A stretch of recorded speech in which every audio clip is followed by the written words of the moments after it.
Assalamualaikum warahmatullahi wabarakatuh. Waalaikumsalam warahmatullahi wabarakatuh. Selamat malam Kak. Malam Kak. Perkenalkan, nama saya Silvi Afifa. Ya, gimana nih kabarnya Kak? Alhamdulillah baik. Alhamdulillah, semoga selalu dalam keadaan baik ya Kak. Amin. Di sini saya akan melakukan sedikit wawancara tentang topik digital resilience. Dimana digital resilience itu sendiri adalah kemampuan individu dalam mengatasi permasalahan atau pengoperasian dalam digital atau online. Apakah kakak bersedia untuk saya wawancara? Boleh kak? Makasih. Sama-sama. Saya izin merekam dan mencatat jawaban dari kakaknya ya. Boleh. Bisa kakaknya memperkenalkan diri? Perkenalkan, nama saya Risna Ainila Nurima, biasa dipanggil Nuril. Saya dari Prodi Psikologi Islam semester 4 kelas A. Rumah saya Jombang. Oke kak. Langsung saja ya kak ke pertanyaannya ya. Ya, silakan. Apa saja resiko atau tantangan utama yang Anda lihat di dalam sosial media? Baik, untuk saat ini sih tantangan yang bisa saya temui itu seperti bocornya informasi, data diri tentang privasi, kayak gitu aja sih kak untuk sementara ini. Jadi bocor data dari dan juga informasi pribadi ya kak. Selanjutnya, bagaimana kakak memastikan bahwa informasi yang kakak dapat dari sosial media itu bukan hoax? Ya, biasanya postingan dari sosial media yang sedang marak, yang sedang FYP ya kalau anak sekarang ya itu opini publik itu biasanya itu diangkat tidak hanya dari satu media sosial, biasanya itu dari beberapa media sosial. Jadi saya tidak hanya melihat dari satu pandangan media, jadi saya lihat dari beberapa pandangan itu seperti apa.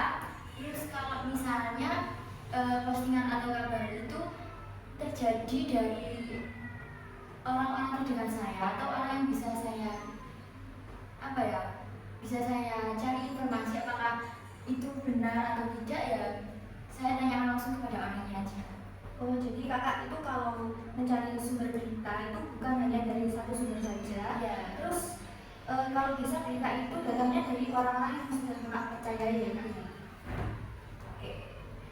Selanjutnya, apa langkah konkret yang kakak ambil untuk meningkatkan keamanan data pribadi kakak dalam sosial media? Pastinya saya tidak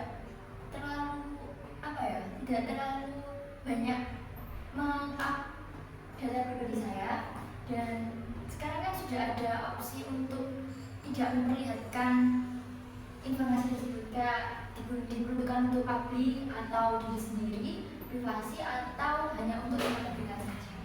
Jadi untuk kedepannya saya akan lebih berhati-hati lagi dalam mengupload informasi tentang diri saya.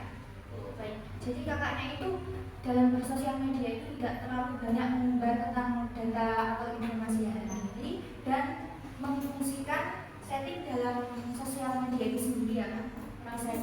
Bisa disetting untuk kelihatan diri sendiri atau orang-orang terdekat saja. Oke. Selanjutnya, kapan kakak merasakan ketidaknyamanan dalam bersosial media? Saat misalnya ada komentar yang negatif, terus ada yang spam nggak jelas kayak gitu, atau kalau tidak kan biasanya bisa meninggalkan postingan ke beranda kita gitu, kayak menandai atau apa, itu saya merasa kayak nggak nyaman. Jadi kakaknya itu kalau merasa nggak nyaman itu ketika ada atau dapat komentar negatif dari orang-orang, lalu mendapatkan spam, dan juga ada orang-orang yang nggak kenal kakak itu menandai kakak dengan sebuah postingan. Ya. Selanjutnya, apa yang kakak pelajari dari pengalaman negatif atau tantangan yang sudah kakak hadapi dalam lingkungan digital sendiri? Dari pengalaman yang negatif tadi, saya kedepannya itu ingin lebih waspada dan lebih kritis dalam bersosial media. Oke, Jessica. Ya. Dan belajar ini dari pengalaman sebelumnya itu waspada dan lebih kritis dalam sosial media. Lalu, apa langkah konkret yang kakak ambil untuk terus belajar dan berkembang dalam menghadapi resiko dari tantangan baru yang ada di dalam dunia digital? Biasanya saya mencari informasi, entah itu dari webinar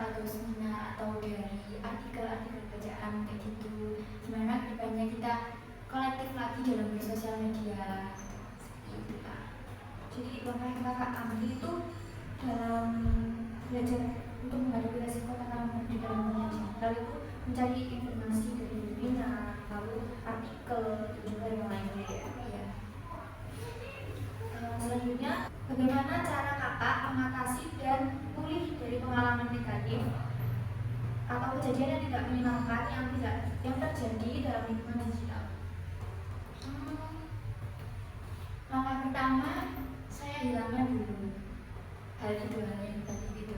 Kayak misalnya ada postingan yang tidak baik itu, kalau itu ada di beranda saya hapus.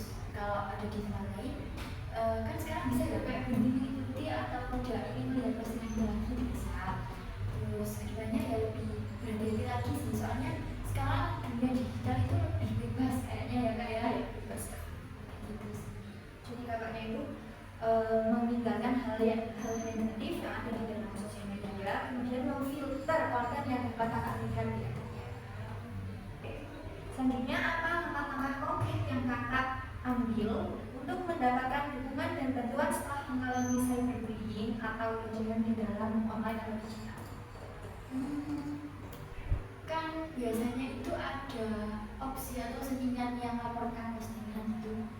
Mungkin kalau sudah terlalu parah atau terlalu buruk, mungkin saya akan laporkan itu. Jika perlu, bisa dilaporkan ke pihak yang berwajib jika sudah terlalu ekstrim. Jadi kakaknya itu men-setting untuk melaporkan hal tersebut ke pihak berwajib kalau itu sudah melewati batas. Baiklah, untuk sesi wawancara kali ini sudah selesai. Ya, terima kasih atas waktunya. Apakah kakak ingin bertanya? Ada yang bertanya? Tidak ada. Oke. Jadi kesimpulan yang dapat saya ambil dari wawancara kali ini itu, kita dalam bersosial media itu harus lebih berhati-hati dan dalam memilih berita atau informasi. Kemudian kalau kita memilih informasi itu kita tidak boleh yang bersumber dari satu sumber saja. Saya cukupkan untuk sesi wawancara kali ini. Saya tutup. Terima kasih Kak. Sama-sama. Baik. Assalamualaikum warahmatullahi wabarakatuh. Waalaikumsalam.